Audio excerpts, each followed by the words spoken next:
Nu skal det handle om Wikileaks-stifteren Julian Assange. Han er blevet ulovligt frihedsberøvet de sidste 5 år. Det mener i hvert fald et FN-panel, som sendte en afgørelse i dag. Det gjorde, at han med FN-afgørelsen i hånden i dag gik ud på den ecuadorianske ambassades balkon i London.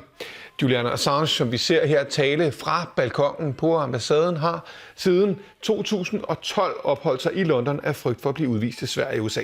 De svenske myndigheder mistænker whistlebloweren Assange for at have voldtaget og forulempet 2 kvinder tilbage i 2010. På et pressemøde i dag afgjorde FN så, at hans de facto tilbageholdelse simpelthen er ulovlig. Wikileaks founder Julian Assange has been arbitrarily detained by Sweden and the United Kingdom since his arrest in London on 7 December 2010 as a result of the legal action taken against him by both governments, the United Nations Working Group on Arbitrary Detention said today. Ja, Julian Assange han reagerede på FN-dommen via sin videoforbindelse fra ambassaden i dag. We've been detained now without charge in this country, the United Kingdom, for 5.5 years. That's 5.5 years where I've had great difficulty seeing my family and seeing my children.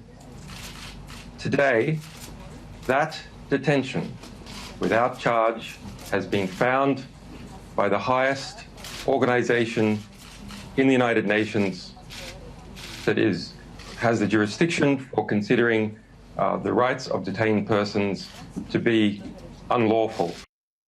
Ja, så vidt Assange selv. Lad os lige prøve at se på en tidslinje over denne her sags forløb. Vi får en grafik på her i 2010, der udsteder Sveriges anklagemyndighed en arrestordre på Assange. Han mistænkes for voldtægt og forulempelse af kvinder i 2 separate sager. Assange bliver i december samme år arresteret i London, men han bliver senere løsladt mod kaution.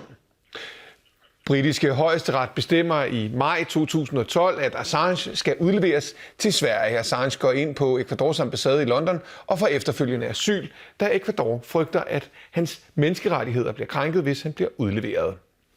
I august 2015 der dropper Sverige undersøgelsen af en række anklager mod Assange, blandt andet anklagen om forulempelse. Han står dog stadig over for anklage om voldtægt. Londons politi meddeler senere på året, at de ikke længere vil stå klar til at anholde ham foran Ecuadors ambassade. I dag, 2016, der vurderer FN-panelet så, at Assange er blevet vilkårligt tilbageholdt, som det hedder, siden 2010 af de svenske og britiske myndigheder, og at han derfor bør gå fri. Og så velkommen til dig, Peter Kofod. Du er skribent og bestyrelsesmedlem i whistleblower-organisationen Verden. Du sidder på øen Koh Chang i Thailand og er på ferie faktisk, men du har alligevel fulgt sagen meget tæt og også ofte været i forskellige tv-studier og tale om den. Hvad mener du om FN's panelets afgørelse i dag? Ja, personligt så mener jeg, at den er ventet og længe ventet og ikke spor overraskende. Men hvis man følger mediedækningen, så er det jo et bombenedslag. Fordi nu har man hørt i 5 år, at han var en voldtægtsforbryder, som var flygtet fra retfærdighed. Og det er selvfølgelig langt fra sandheden, uanset hvad der så er sket i Sverige i sin tid. Men nu siger det højeste organ inden for FN, altså at han er ulovligt tilbageholdt. Og ikke bare, at der ligesom er sket en fejl eller noget, men hele processen har faktisk været ulovlig. Og de anbefaler, at man sætter ham på fri fod med det samme, men respekterer hans ret til asyl, som han har fået af Ecuador. Og man kompenserer ham økonomisk for de 5,5 år, han har været ulovligt tilbageholdt. Det er en game changer. Lige så åbenlyst, du synes, at afgørelsen er lige så lidt, mener Peter Hammond, som er udenrigsminister i Storbritannien, at den har noget som helst, Philip Hammond, undskyld, at den har noget som helst på sig. Lad os lige prøve at se, hvad han sagde tidligere i dag. Well, I reject the finding of this working group. It's a group made up of lay people, not lawyers. And their conclusion is flawed in law. Julian Assange is a fugitive from justice. He's hiding from justice in the Ecuadorian embassy. He can come out onto the pavement anytime he chooses. He's not being detained by us. But he will have to face justice in Sweden if he chooses to do so. And it's right that he should not be able to escape justice. This is frankly a ridiculous finding by the working group, and we reject it. Philip Hammond her bekræfter sådan set fuldstændig det, som du sagde i dit første svar. Hvad tænker du om den reaktion, briterne har? Ja, altså, det er ret interessant, det han siger der, fordi stort set alt, hvad han siger, det er forkert. Det er ikke et panel, der er lavet af lægfolk, det er lavet af advokater og anklager og den slags. Men mere vigtigt, så han siger, at de synes, det er en latterlig afgørelse, og de afviser den. Det passer simpelthen ikke. De har haft 14 dage til at appellere afgørelsen. De har ikke gjort det. De har selv kommet med input undervejs og har accepteret, at det her panel, det har jurisdiktion. Og de har haft 2 uger til at komme med en appel eller en anke eller en klage over afgørelsen. Og det har de ikke gjort, fordi de ved godt, at der intet er galt med dem. Og det samme gør sig gældende med Sverige. De forbeholder sig ret til måske at komme med nogle kommentarer. Det skal de selvfølgelig være velkomne til, og hvis der er noget materielt nyt fakta i sagen, så vil panelet genbehandle sagen. Jeg tror ikke, de kommer til det heller, for der er ingenting galt med det juridiske i den. Den bygger på traktater og konventioner, som begge lande har underskrevet.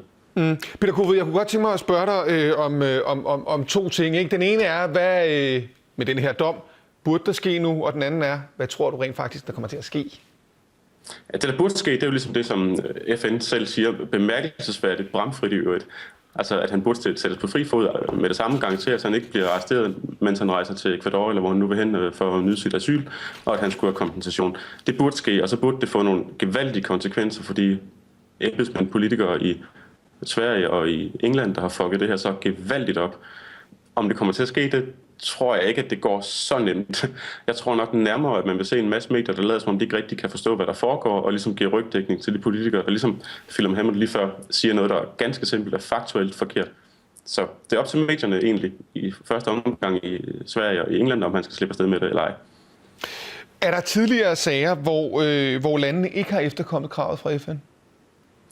Altså, jeg kan på stående fod komme i tanke om et tilfælde, og det er militærdiktaturet i Egypten, som tilbageholder den tidligere præsident, demokratisk folkevalgte præsident Mohamed Morsi, hvor panelet her forrige år, krævede ham frigivet, og de har ikke efterkommet det. Det er det eneste eksempel, jeg kan huske på i nyere tid i hvert fald, hvor man ikke har efterkommet panelets ønsker. Både England og Sverige er 2 lande, der plejer at stå rimelig fast om, at det her panel det er rigtig vigtigt. Det er det højeste organ inden for FN til den slags.